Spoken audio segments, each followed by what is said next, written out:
কাছে কোনো টাকা পয়সা আছে নাকি রে? থাকলে একটা বার্গার খাওয়া, খুব খিদা লাগছে, পকেটে টাকা পয়সা না। না রে বন্ধু, আমার কাছে কোনো টাকা পয়সা নাই। তুই যা দেখ শোয়েবের কাছে টাকা আছে।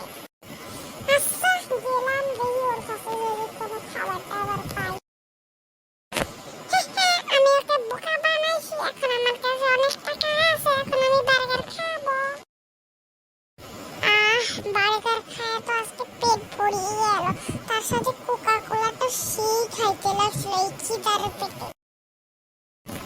এরে নাইম, তোর কাছে না টাকা ছিল, এখন আবার বার্গারটা আবার খুঁজতে পাই। আরে না রে বন্ধু, ওইটা তো আমার জুরাইফা খাওয়াইছে। ভাই চাপা মারার জায়গা পাস না, এখন আমার একটু খাওয়া প্লিজ বন্ধু, খুব খিদা লাগছে। ভাই টাকা পয়সা সব শেষ, আমি সত্যি কথা কইতাছি, আমার কাছে কোনো টাকা আসেনি না। জুরাই